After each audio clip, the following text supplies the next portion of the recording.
Anak-anak kami, sekarang kita berdoa. Lipat tangan, tutup mata, tunduk kepala. Ikut Bapak berdoa. Tuhan, tolong kami mengenal kasih Tuhan. Siapkan hati kami. Utuslah Roh Kudus bekerja di hati kami. Ketika kami mendengar firman-Mu. Jagai kami dari si jahat. Dan tolong hamba Tuhan memberitakan firman-Mu bagi kami. Dalam nama Tuhan Yesus kami berdoa.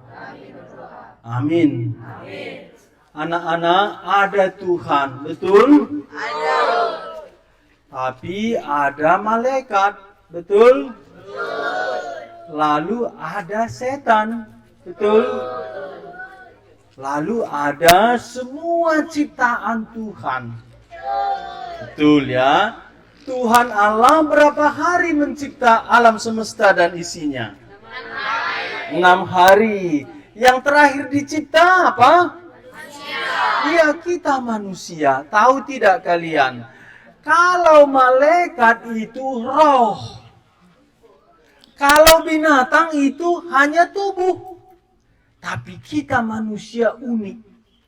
Ada tubuh dan roh. Roh apa artinya?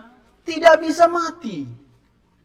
Jadi kalau anak-anak dan saya hari ini mati seandainya, tapi janganlah dulu ya.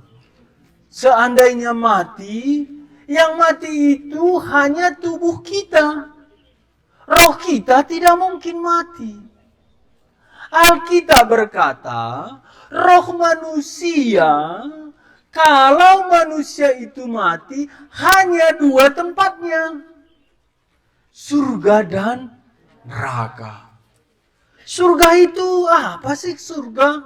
Alkitab berkata surga itu disitulah Tuhan Allah berada. Dan surga itu kudus. Kudus tahu kalian? Kudus artinya tidak bisa dosa masuk. Jadi kalau kita sudah berdosa, bisa tidak kita masuk surga? Tidak bisa. Inilah yang mau kita dengar hari ini. Karena firman Tuhan berkata, semua manusia telah berbuat dosa. Ikut Bapak, 1, 2 ya. Semua manusia telah berbuat dosa. Tertulis di Roma 3 ayat 23. Ikut sekali lagi Bapak. Roma 3 ayat 23. 1, 2 ya.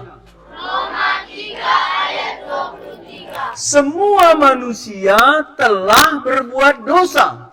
Semua manusia telah berbuat dosa. Sekarang Roma 6 ayat 23. 1, 2 ya. Roma 6 ayat 23. Sebab upah dosa ialah maut. Sebab upah dosa ialah maut. Tapi karunia Allah adalah hidup yang kekal di dalam Kristus Yesus Tuhan kita. Sekarang saya akan kasih tahu kepada kalian apa itu upah dosa adalah maut. Maut itulah neraka. Hukuman upah dosa. Saya tanya kembali, kalau di neraka itu kira-kira berapa lama manusia yang masuk neraka, berapa lama dia di sana? Selama-lamanya. Kenapa selama-lamanya? Karena roh kita tidak bisa mati. Penginjil yang paling banyak menginjili yang pernah hidup di dunia itu namanya Billy Graham. Dia meninggal umur 99 tahun. Dia orang Amerika. dia berkhotbah kepada orang-orang Amerika. Suatu hari dia buat KKR mau mengajak orang-orang Amerika bertobat. Tapi orang-orang Amerika ini kan keras kepala. Billy Graham berkhotbah tentang neraka. Hai orang-orang Amerika, kalian perlu dengar mengapa Yesus mati di atas kayu salib. Yesus mati bukan karena pemerintahan Romawi, bukan karena orang-orang Yahudi. Alkitab berkata, Yesus mati karena dosa-dosa manusia. Kalian orang Amerika manusia kan? Iya Pak Billy Graham. Dosa kalianlah yang membunuh Yesus. Yesus dibunuh dosa-dosa kalian. Kenapa? Karena Tuhan Yesus tidak mau kalian masuk neraka. Orang Amerika nggak peduli. Billy Graham menjelaskan neraka sampai mulutnya berbusa-busa. Orang Amerika tidak mengerti. Akhirnya Billy Graham di atas mimbar seperti ini berjalan-jalan. Neraka itu selama-lamanya. Neraka itu selama-lamanya. Neraka sekitar setengah jam dia bolak-balik. Neraka itu selama-lamanya. Hai orang Amerika, jangan kalian biarkan diri kalian masuk neraka. Neraka itu selama-lamanya. Mulailah orang-orang itu menangis. Saat itulah Roh Kudus menyadarkan orang itu. Aduh, betul kata Pak Billy Graham. Aku akan masuk neraka karena aku orang berdosa. Demikian anak-anak, kalau kalian dengar firman Tuhan, Roh Kudus akan menolong kalian menyadarkan bahwa kalian manusia, bahwa kalian mati tidak selesai, bahwa kalian punya roh jiwa. Kalau roh jiwa kalian belum disucikan darah Yesus, hari ini kalau kalian mati pasti masuk neraka. Anak dari jemaat kami itu, dia pertua kami, umur kira-kira 9 tahun. Dia ada kebun ladang, di sana ada bak untuk semprot jeruk. Anaknya ini pergi bersama temannya. Dan dua-dua anak ini anak dari jemaat kami. Lalu mereka mencoba berenang di bak air itu. Dua-dua anak ini tidak bisa berenang. Sore hari, mama anak ini ke ladang. Dua-dua anaknya sudah meninggal. Wah, waktu itu tiba kabar kepada kami. Kami langsung pergi ke rumah bapak itu. Bapak itu nangis. Anakku sudah mati. Anakku sudah mati. Lalu bapak itu, tapi aku ada penghiburan. Dia ambil penanya. Pernah penaku ini hilang. Hatiku sedih. Tapi aku bertemu kembali penaku ini. Aku senang. Tadi pagi ada penghiburan kepadaku. Karena anakku sebelum mati sudah kuberitakan Injil. Dan sudah menerima Tuhan Yesus. Dia namaku Mondan. Dan katanya. Waktu itu aku belum punya anak. Istriku belum melahirkan anak, bilangnya gini, dan katanya, aku berterima kasih kepada Tuhan. Anakku mati, tapi dia sudah bertobat, dia sudah terima Injil. Biarpun anakku itu mati, nanti aku bertemu dia di surga. Itulah penghiburan yang sungguh-sungguh bisa menghibur kita. Kenapa Bapak cerita kepada kalian? Karena kalian harus mati. Tak mungkin hidup terus di dunia ini. Karena manusia sudah berdosa. Manusia harus mati. Dan firman Tuhan berkata, manusia yang mati harus dihakimi Tuhan. Bagaimana kalau mati dihakimi Tuhan? Tidak mungkin kita lari dari hadapan Tuhan. Di kitab Wahyu ada tertulis, ketika manusia di hadapan penghakiman Tuhan, Manusia takut menghadap penghakiman Tuhan karena manusia tahu dia berdosa. Lalu dia minta gunung batu timpalah kami. Gunung-gunung tutuplah kami supaya kami jangan dihakimi Tuhan. Tapi tak mungkin kita lari dari penghakiman Tuhan. Kalian sembunyi-sembunyi berbuat dosa atau terang-terangan, tidak ada satupun dosa kalian tidak dicatat Tuhan. Paulus dalam surat Kolose dia berkata, ada surat hutang dosa.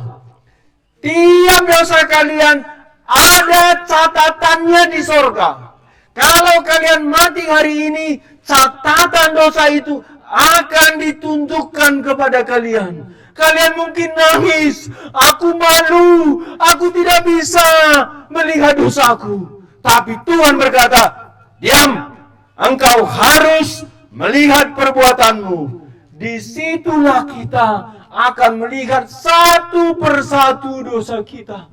Kita malu, kita takut. Kita mau lari tidak bisa. Kita mau mati tidak bisa. Karena roh kita tidak mungkin mati. Akhirnya kita harus dengan rela. Satu persatu malaikat akan membacakan dosa-dosa kita. Dan kita tidak bisa lari. Dan kita harus mengakui. Ya, aku memang melakukan itu. Saat itu Tuhan Yesus di atas takhta putih menjatuhkan hukuman kita dan melempar kita ke neraka.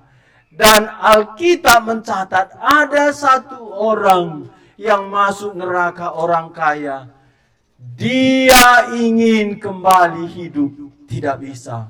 Dia mau ke rumah, tidak bisa. Dia mau pindah ke sorga, tidak bisa. Lalu dia minta Bapak Abraham menolong dia. Tolong aku Bapak Abraham.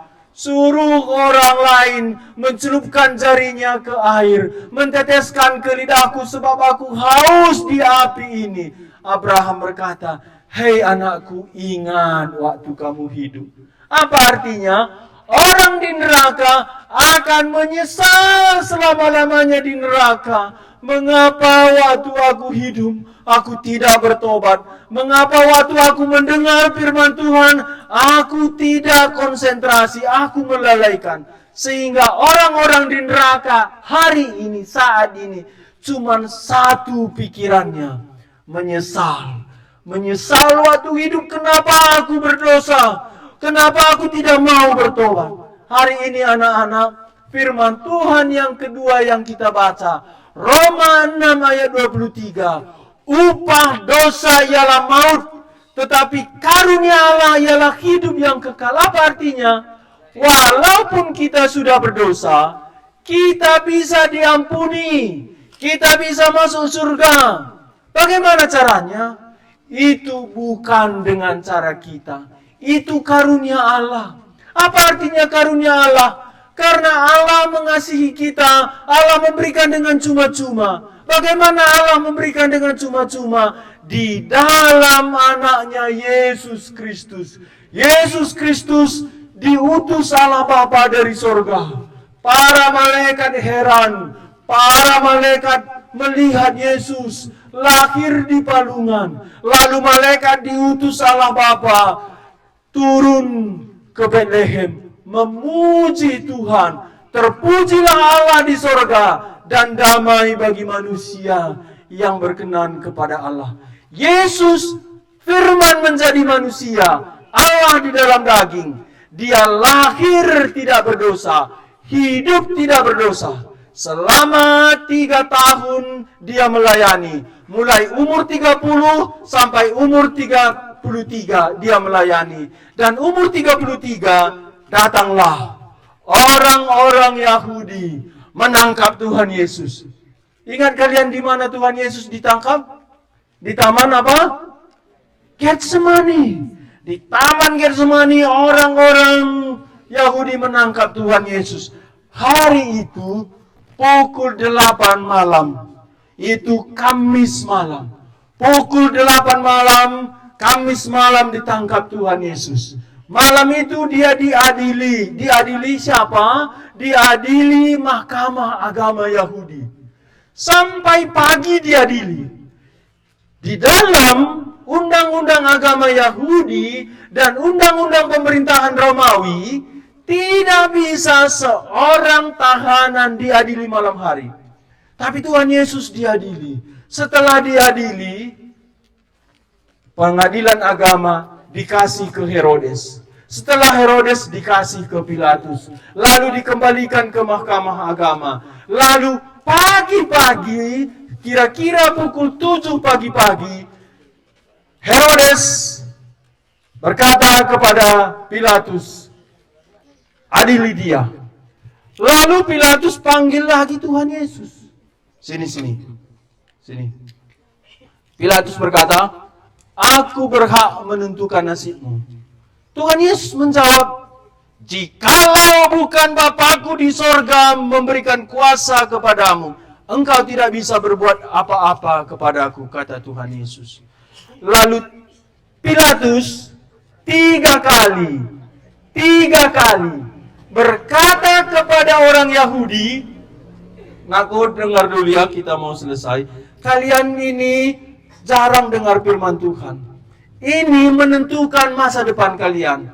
Kenapa saya melayani siswa? Karena setelah 2 tahun saya bertobat, dalam pikiran saya, bagaimana kalau SD aku bertobat? Bagaimana kalau SMP aku bertobat? Aku bertobat umur 24 tahun. Setelah bertobat, penyesalanku, kalau aku SD, SMP bertobat, hidupku akan lebih baik. Aku boleh melayani Tuhan lebih baik. Makanya anakku umur 3,5 tahun sudah terima Tuhan Yesus. Makanya kami pergi ke sekolah-sekolah. Kalau kalian terlambat bertobat, banyak hidup kalian rusak. Kawanku meninggal karena narkoba. Ada gila sampai mati karena narkoba. Kenapa?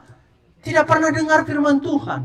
Jadi kalian mesti dengar firman Tuhan, supaya firman Tuhan mengubah hidup kalian. Kalian tidak sempat rusak. Paru saya sebesar biji labu ada rusak di dalam. Kenapa? Karena sempat pakai narkoba. Setelah bertobat memang sembuh, tapi sampai hari ini sangat sensitif sekali paru-paru saya. Kenapa? Karena selnya itu tidak tumbuh lagi karena sempat rusak. Saya mengabarkan Injil bagi kalian supaya kalian jangan sempat dirusak narkoba, dirusak dunia yang jahat ini. Jadi anak-anak, Pilatus berkata 3 kali, aku tidak mendapati salah pada Yesus. Tapi karena orang-orang Yahudi berkata, salibkan dia. Pilatus cari jalan keluar untuk menyalibkan Tuhan Yesus. Cara Pilatus, cambuk dia, lalu lepaskan. Untuk apa? Dalam pikiran Pilatus, supaya hati orang Yahudi menjadi lembut. Jangan lagi dia memaksa aku menyalibkan Tuhan Yesus. Lalu Tuhan Yesus dicambuk. Alkitab berkata, cambuk Romawi itu 40 kurang 1. Berapa itu 40 kurang 1? Tapi kenapa Alkitab menulis, ini dalam surat Korinti, mengapa Alkitab menulis 40 kurang 1? Kenapa tidak 39? Karena peraturan pemerintah Romawi, algojo yang mencambuk tahanan tidak bisa mencambuk tahanan lebih 40 kali. Jikalau algojo sang penyambuk itu mencambuk tahanan lebih 40 kali, dia sendiri dicambuk 40 kali. Dan menurut catatan sejarah, para tahanan itu sebelum 40 kali banyak meninggal dunia. Karena apa? Karena cambuk yang dipakai orang Romawi itu begini, bercabang 3. Dan di setiap cabang ini dipasang 4 tulang-tulang binatang. Dan tulang-tulang binatang itu bisa mencambuk pohon kayu, mengupas kulit kayu. Bahkan kayu bisa ditebang dengan cambuk itu karena begitu keras. Itulah yang dicambukkan ke punggung Tuhan Yesus. 30 kali, 35, 38. ketika 39, para algojo itu sudah takut melanjutkan ke 40. Takut dia salah hitung. Lebih baik dia berhenti di 39. Sehingga Tuhan kita Yesus dicambuk 39 kali.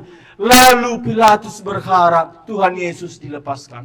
Tapi orang-orang Yahudi hatinya keras. Lebih keras dari hati kita orang Batak. Dia terus berseru, salibkanlah Yesus. Lalu Pilatus masuk ke kamar. Istrinya berkata, Pilatus, jangan apa-apakan Yesus ini. Karena tadi malam mimpiku itu begitu kacau. Ini orang benar. Jangan diserahkan untuk disalib. Tetapi desakan dari luar, salibkan Yesus. Akhirnya Pilatus ambil pena. Dia tulis secari kertas. Salibkan Yesus, Raja orang Yahudi. Sehingga para algojo Romawi menulis di satu papan. Dalam bahasa Latin, dalam bahasa Yunani, dalam bahasa Ibrani. Indri, inilah Raja orang Yahudi. Lalu dibawalah salib itu dan sampailah di Bukit Golgota. Dan Alkitab berkata, ketika Tuhan Yesus memikul salibnya itu, jatuh berkali-kali. Kenapa? Karena semalaman dia tidak makan, tidak minum, tidak tidur. Dan pagi-pagi sudah dicambuk. Sehingga dia jatuh beberapa kali. Akhirnya ada seorang Simon dari Kirene. Kirene ini lokasinya Afrika Utara. Dia dari Kirene ikut dalam penyaliban Yesus. Akhirnya Simon orang Kirene inilah membawa salib Yesus naik ke Bukit Golgota. Dan di sana Tuhan Yesus disalib bersama dua perampok. Dan Tuhan Yesus di tengah. Sekarang saya tanya, mengapa Tuhan Yesus ditempatkan di tengah di antara dua perampok? Karena dia yang paling dibenci orang-orang Yahudi. Tapi waktu Tuhan Yesus disalib. Dan menurut sejarah, penyaliban itu bukan langsung disalib di kayu salib. Tapi salibnya dilentangkan, baru tahanan itu disalib. Salib yang sudah dilentangkan, ditidurkan orang di atasnya, dipaku tangan kaki, lalu diberdirikan. Lalu di bawah itu ada lubang salib. Diangkat salib bersama Tuhan Yesus dan dijatuhkan salibnya itu ke lubang salib. Sehingga tubuhnya yang berat, kira-kira 70 sampai 80 kilo itu harus menarik paku di tangan, paku di kaki. Dan pernah itu mahasiswa teologi di Amerika mau merasakan penderitaan Yesus. Tapi mereka tidak berani paku tangan, paku kaki. Mereka hanya mengikat. Dan orang-orang yang diikat di salib paling menderita di atas salib, katanya bernapas susah. Karena apa? Karena bobot berat tubuh ini menarik tangan. Tangan ini menjadi kejang. Sehingga dada ini tertarik ke belakang. Karena berat tubuh. Lalu dada ini menjepit paru-paru. Sehingga bernapas saja susah. Untuk bernapas di atas salib, para orang-orang yang di atas salib, termasuk Tuhan Yesus, harus membusungkan dada. Waktu membusungkan dada, menghirup oksigen, tangan ini bergesekan dengan paku, kaki bergesekan dengan paku. Dan Alkitab mencatat, Tuhan Yesus disalib tepat pukul 9 pagi. Dan dia meninggal dunia tepat pukul 3 sore. Ada berapa jam? Dari 9 pagi sampai pukul 3 sore. Ada berapa jam? Ada 6 jam. 3 sampai 12, 3 jam. 12 sampai 3, 3 jam. 6 jam. Selama 6 jam, Tuhan Yesus menanggung dosa kita. Dan Alkitab berkata, pukul 12 siang, tiba-tiba seluruh kota Yerusalem gelap seperti tengah malam. Kenapa gelap seperti tengah malam? Saat itu Tuhan Yesus berseru, Eli, Eli, lama sabatani. Apa artinya? Allahku, Allahku, mengapa engkau meninggalkan aku? Kenapa Yesus ditinggal Allah Bapa? Karena dosa kita yang begitu gelap sedang dipikul Tuhan Yesus. Dan itu berlangsung 3 jam. Dan Tuhan Yesus berdoa, Bapa ampuni mereka. Bapa ampuni mereka. Firman Tuhan yang saya khotbahkan ini tidak menggugah hatiku, tidak pernah aku tidak terharu. Karena Tuhanku, Yesus tidak berdosa, mati bagiku, mati bagi kalian. Selama 3 jam, Tuhan Yesus di atas salib memikul dosa kita. Dan dia berdoa bagi kita, Bapa ampuni mereka. Artinya, biarlah aku memikul dosa manusia ini, supaya manusia boleh diampuni. Tuhan Yesus berdoa untuk kalian, anak-anak SMP Musyawarah. Aku berdoa bagi mereka. Aku memikul dosa mereka. Dan Tuhan Yesus setelah jam 3 sore berkata, sudah selesai. Apa artinya? Dosa-dosa orang yang percaya kepadanya sudah selesai. Tuhan Yesus memikul dosa kita. Dia ditinggalkan Allah Bapa supaya kita bisa diperdamaikan dengan Allah Bapa. Karena dosa kitalah yang menghambat kita masuk surga. Sekarang dosa yang menghambat kita dipikul Tuhan Yesus. Sehingga siapa yang datang kepada Tuhan Yesus, dosanya bisa diampuni. Ada lagu, siapa yang hibur hatiku, siapa hapus air mataku, siapa yang tanggung dosaku, hanyalah Tuhan Yesus. Pernah kalian dengar? Kita coba nyanyi sama-sama, 1, 2 ya. Siapa yang hibur hatiku, siapa hapus air mataku, siapa yang tanggung dosaku, hanyalah Tuhan Yesus. Jikalau Tuhan Yesus tidak mati di atas kayu salib, kita akan ke neraka. Dan Tuhan Yesus diturunkan, dikubur, hari ketiga bangkit kembali. Ibadah kita selesai di sini. Kita akan merenungkan, bagaimana kalau kita hari ini, besok, lusa, atau setahun kemudian, atau 3 tahun, atau 30 tahun, 40 tahun, kira-kira umur kalian itu paling panjang berapa?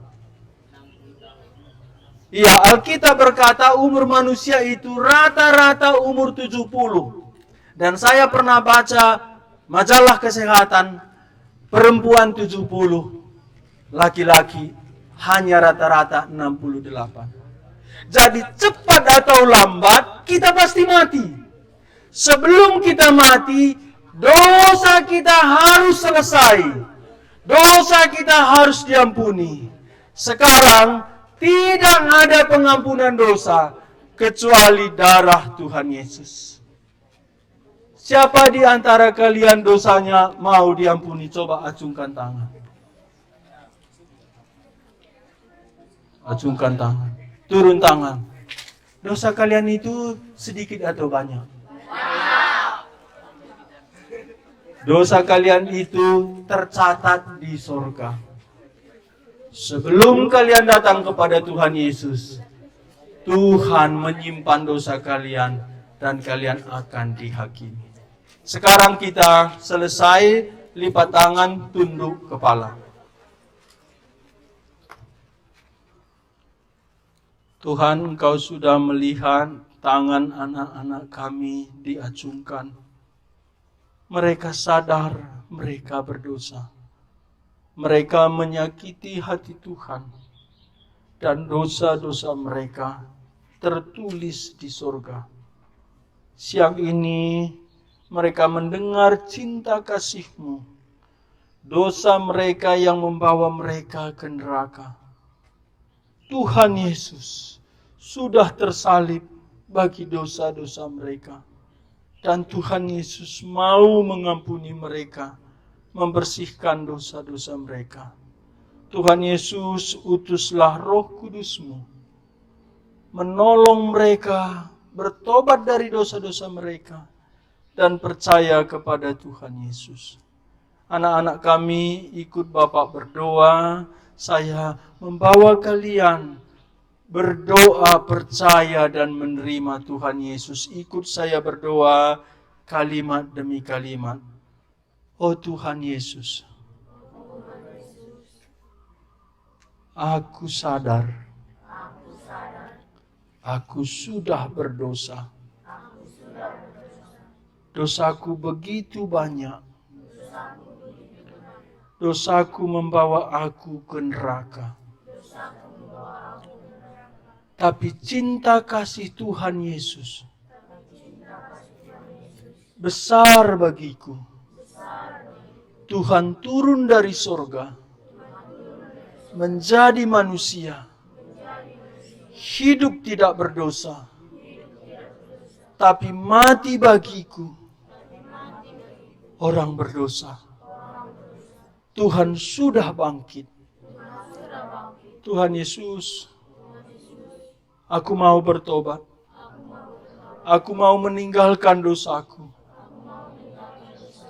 Sekarang Tuhan, aku datang kepada Tuhan Yesus, membawa dosa-dosaku. Mohon Tuhan Yesus mengampuni, membersihkan oleh darah Yesus. Anak-anak kami, saya kasih waktu 30 detik sampai 40 detik. Berdoa dalam hati, mengaku dosa-dosa kalian kepada Tuhan Yesus.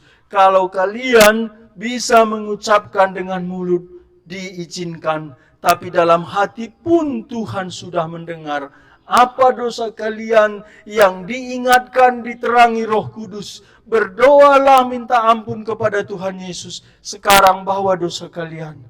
Berbicaralah kepada Tuhan Yesus. Dia hadir di tengah-tengah kita.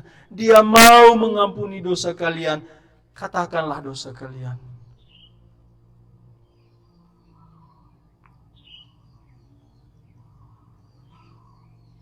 Tuhan Yesus, tolonglah anak-anak kami ini membawa dosa-dosanya kepada Tuhan. Tuntun dia dengan Roh Kudus-Mu. Dan anugerah Tuhan, pengampunan dosa, turunlah bagi mereka semua. Jangan ada yang disembunyikan. Semua Tuhan tahu. Akuilah dosa-dosa kalian. Mungkin kalian pernah membenci, mungkin berbohong, mungkin mencuri, melawan orang tua yang mengasihi kalian, tidak menghormati mereka, juga tidak menghormati guru. Atau kalian pernah menyakiti orang lain, atau melakukan hal-hal yang jahat bagi Tuhan. Atau kalian melihat gambar-gambar video-video yang tidak diperkenankan Tuhan. Biarlah hati kalian disucikan darah Tuhan Yesus. Pikiran kalian dibersihkan. Minta ampunlah kepada Tuhan Yesus. Dia sayang mengasihi kalian.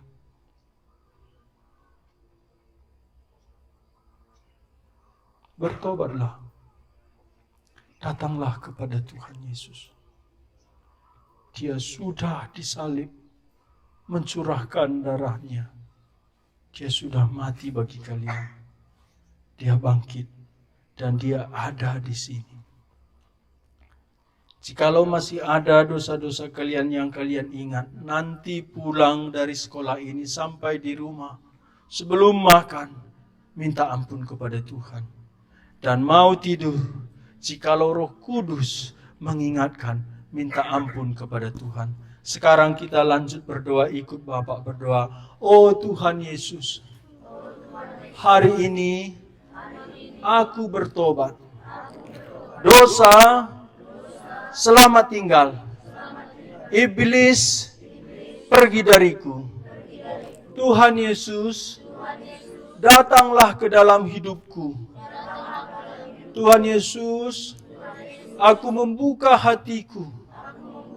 Marilah Tuhan Yesus masuk di dalam hatiku, tinggal di dalam hatiku, menjadi Tuhanku, menjadi juru selamatku. Oh Tuhan Yesus, sucikan dosaku oleh darah-Mu yang tercurah di atas salib. Ampuni aku Tuhan Yesus. Tuhan, aku tidak mau masuk neraka. Jikalau aku meninggalkan dunia ini, aku mau masuk surga, supaya aku bersama Tuhan selama-lamanya. Tuhan Yesus, tuliskanlah namaku dalam kitab-Mu di sorga. Anak-anak kami sebut namanya kepada Tuhan Yesus. Seandainya seperti aku namaku Pujandri Tarigan. Dulu ku bilang sama Tuhan Yesus, Tuhan Yesus, Pujandri Tarigan namaku Tuhan. Tuliskan dalam kitab-Mu di sorga. Sekarang kalian mohon Tuhan Yesus menuliskan nama kalian di dalam kitab kehidupan di sorga. Sekarang semua kasih tahu namanya kepada Tuhan Yesus. Siapa nama kalian? Sianu namaku Tuhan Yesus.